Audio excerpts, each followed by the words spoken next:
Alright, this is what I've been wanting to do for a while, and it's going to be the first video I'm going to be doing in a pretty long series, so I apologize in advance if I get needlessly wordy, even by my standards. A lot of people have RPGs, and more specifically RPG franchises that they absolutely love. Many are fans of the Ultima series, Final Fantasy, Seiken Densetsu, that's Secret of Mana for all you guys across the pond, Ogre Battle, and so on. There's also fans of more obscure ones, Draken, for example, or Vandal Hearts. Of course, no list of RPGs would be complete without mentions of the ones that started it all for the consoles, Dragon Warrior and Phantasy Star. In more modern times, we have ones like Etrian Odyssey and action RPG hybrids like Dark Souls. Unbeknownst to those who are console followers, though, RPGs were around a hell of a long time before they got popularized in the 80s and 90s. I remember when I was little, I got to play a ton of early RPGs. I remember we had Gateway to Apshai on our old Commodore 128. And on the Apple IIe in our homeroom, we had Bard's Tale. Now there was a hardcore little title just waiting to be tried. I think Brett had the manual for that goddamn thing, or we'd have been lost. But for me, my favorite early RPG was a simple dungeon crawler put out by the now-defunct Strategic Simulations Inc., also known as SSI, the Beholder. The Beholder was never a stunning achievement as far as actual technology went, but as far as a fun, well-done RPG was concerned, it actually managed quite well. Well enough, in fact, that it actually was eventually paired up with legendary Command & Conquer creator Westwood Studios to create the Beholder 2, Legend of Darkmoon, which was significantly harder, deeper, and added a bunch to the already existing framework of EOB. Even better, you could carry over a party from EOB 1 into EOB 2 with all the levels and items you had for the new adventure, and while this was an advantage to be sure, there were some few advantages to starting from scratch, including much higher HP averages, mages that could start with the one spell that mages in EOB 1 couldn't get, and it's a damn good one, admittedly, and a higher average party level. The ability to carry over your party made EOB 2 and later EOB 3 a hallmark of the series and pretty much one of the game's coolest aspects. On one hand, you could play each game from scratch and enjoy each one in a vacuum. Or you could play through the trilogy from beginning to end using your various characters from one game and taking them into games that with adventures far beyond what they had been originally intended for. It was really cool, and it was relevant enough that I'll probably be doing more of them as the Introspective allows.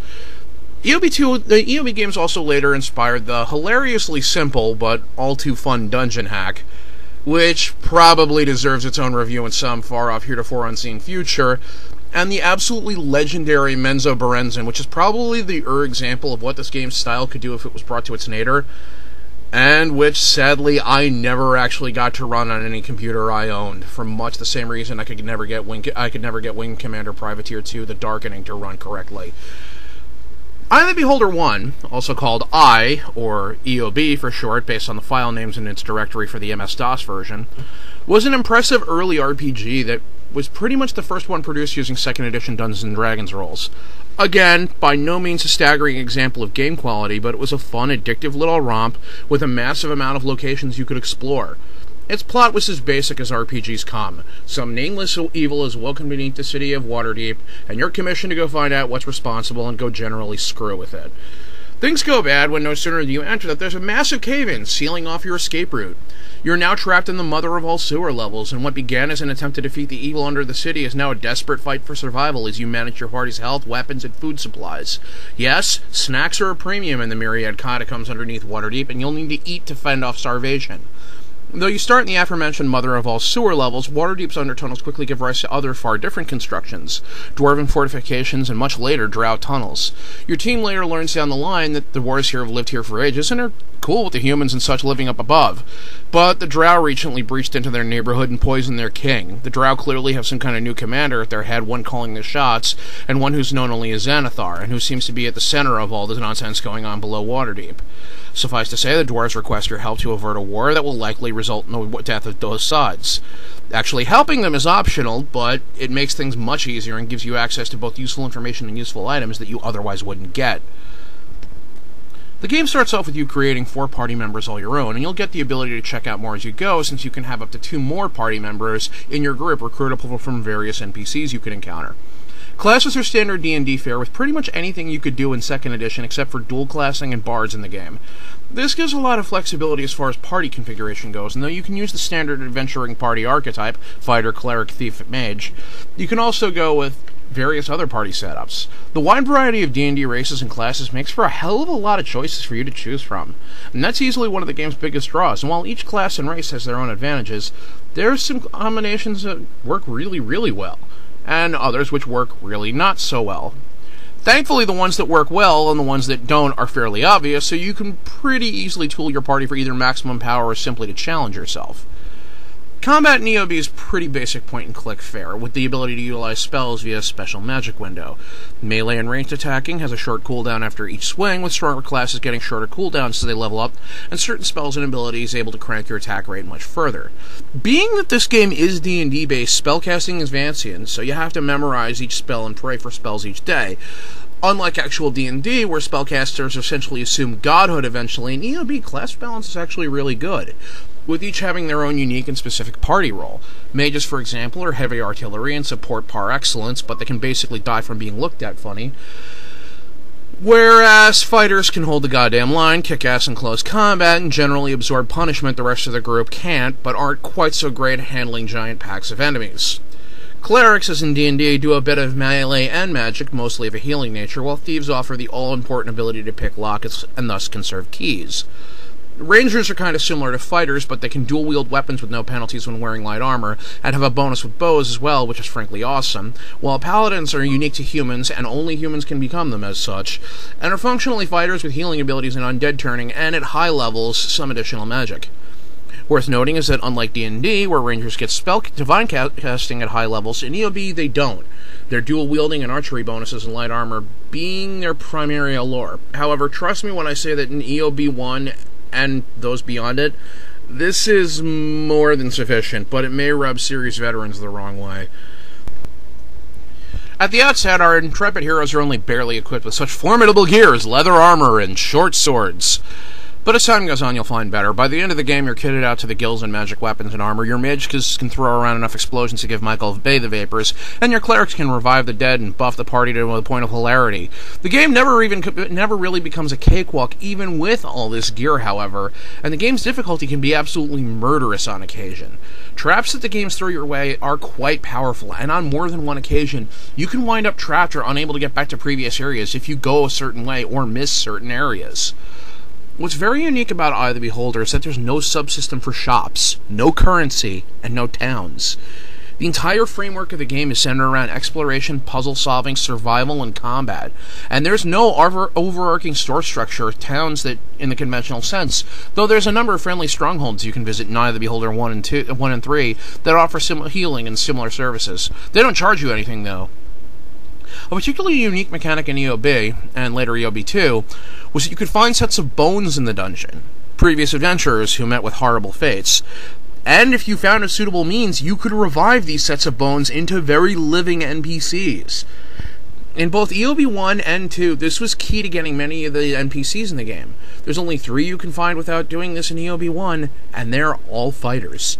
Meanwhile, in EOB 2, you have a smattering of different characters you can get this way, including a cleric, a fighter, and a fighter-thief, but both recruitable mages require you to use that age-old recover the bones tactic. EOB 3 mostly had living NPCs, including a few unique ones like a were-tiger, but I never had the chance to get more than halfway through that game without my computer suffering critical existence failure at some point, so if there's more and better down the line, I can't really be certain. But there seem to be a few cool ones mixed in there. I remember one party a friend of mine ran had 2 NPCs from EOB 1, 2 from EOB 2, and 2 from EOB 3. This made for a remarkably difficult game, since while many of the NPCs are quite effective, they're generally min-maxed and have advantages and disadvantages you really didn't anticipate. There's also a few amusing bugs with them. A clearly female character in EOB 1 is listed as a male on their character sheet, and a clearly dwarven character in EOB 2 is listed as a half-elf in his. This is more humorous than problematic, though the latter brings to the table an interesting quirk I'll share with you in a later video.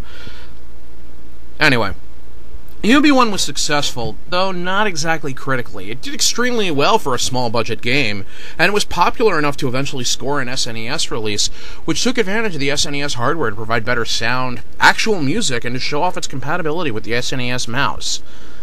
Unfortunately, the game was released during one of the darkest times in the SNES's history, when Nintendo of America's nanny phase was in full swing.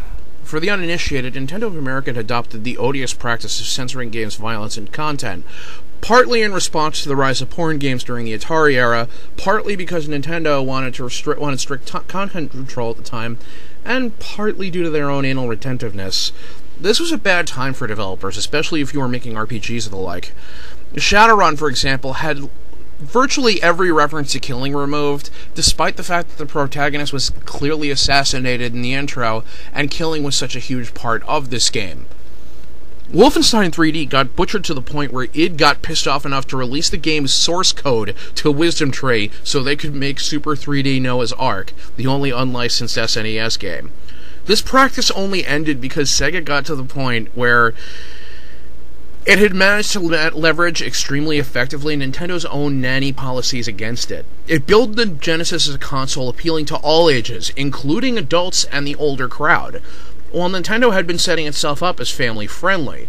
That was the whole argument during the 90s. Sega was hardcore, Nintendo was for kids, and this was an argument that Nintendo simply would not or could not win. Nintendo wasn't allowing games with actual death because it couldn't allow violence or grimdark or even passing mentions of either religion or occultism.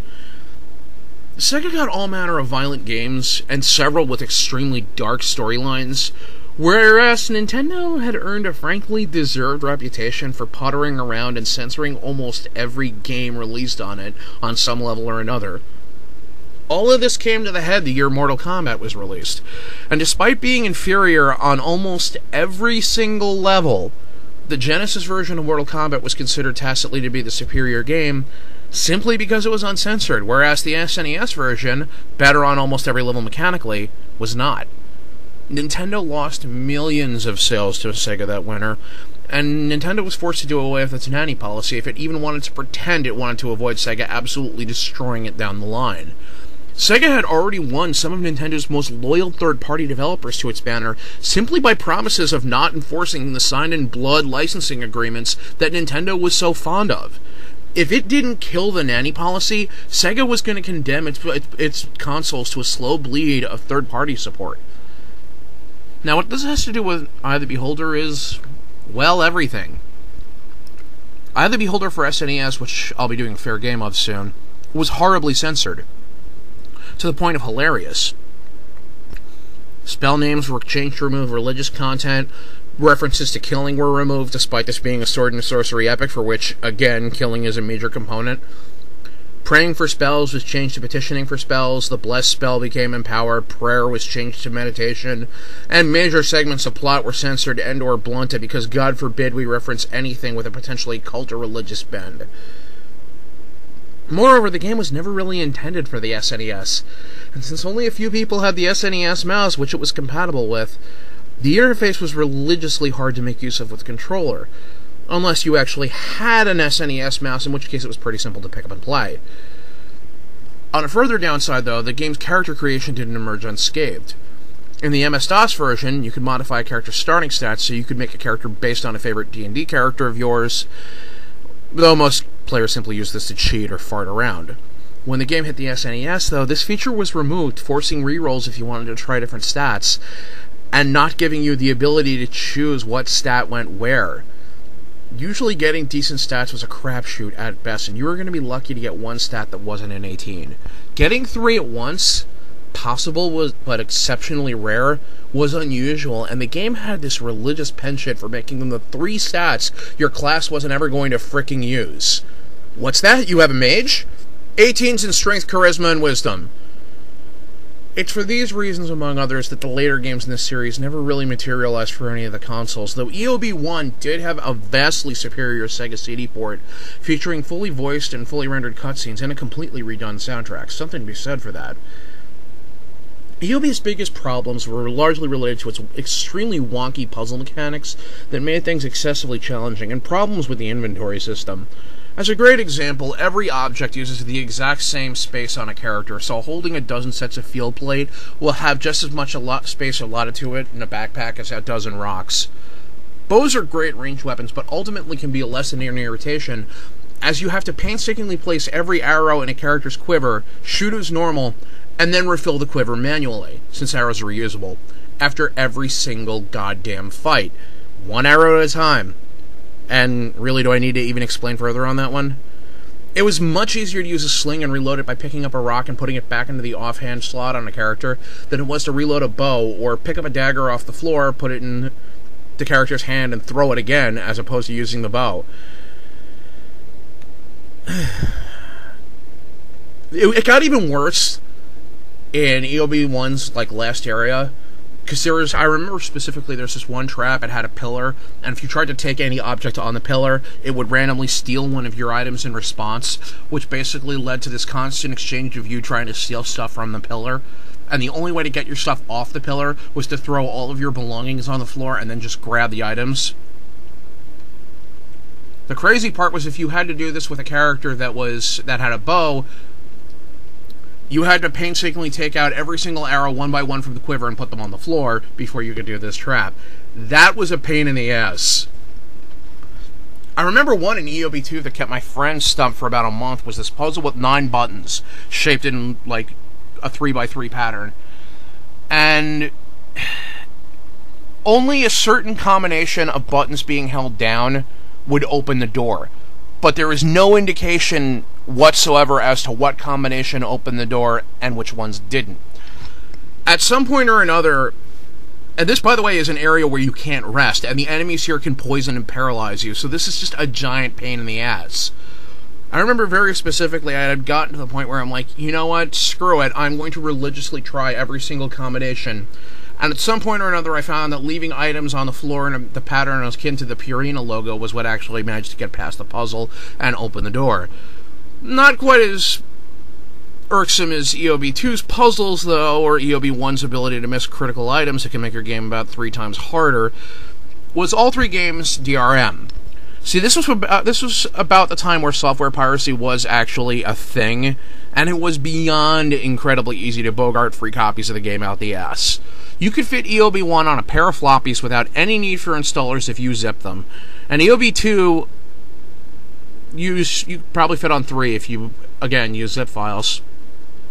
EOB3, I know that Joe managed to fit on 5 discs with nothing more than a multi-part compiler, and the entire trilogy is under 20 megabytes fully locked and loaded.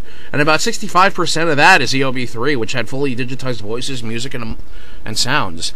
To combat this, the game would interrupt if you went down a critical staircase or ladder for the first time, where it would ask you for a word from the manual, meaning you had better goddamn have it, because if you don't, your several volumes is screwed. In my high school, the fact that I knew a handful of the possible codes for EOB 1 and 2, and several of the former because I had the SNES manual, which actually synced up in several places, was the centerpiece of why we were even able to play the game. And resulted in eventually my friend Brett putting up a wall-sized poster with all the codes from all 3 games after he, Joe, and me had pieced together roughly 90% of the ones from EOB 1 and 2, and Devin finding a text-only copy of EOB 3's manual on the fledgling TuberNet at the time when Internet Explorer was pretty much the only browser worth a shit. These were weird days. Anyway, if you didn't enter the code, the game would immediately end after giving you 2 more attempts. You had no time limit, but you'd better give the right answer or you're hosed. The console versions, of course, didn't have this annoying feature, and you really only had to deal with it a few times. Twice in EOB 1, 3 times in EOB 2, and 4 in EOB 3. But it was a giant pain in the horde blocks that basically ground the game to a screeching halt every time it happened, and you had to go hunting for the code. All in all, though, the Beholder, it was a great fun, both as a single game and as a series, and as a personal favorite of mine, mixing dungeon crawling action with survival gameplay to make for an interesting experience. It's really very telling that EOB's PC release is widely regarded as a benchmark in game quality, whereas the SNES version, which is basically the same game, is one of the most critically panned games of its generation, achieving scores to rival Wolfenstein 3D's abominably bad SNES port. In my upcoming vids, I'll be giving a bit of information about EOB's classes and races, a brief bit on the NPCs, and of course a fair game of the SNES release of EOB 1.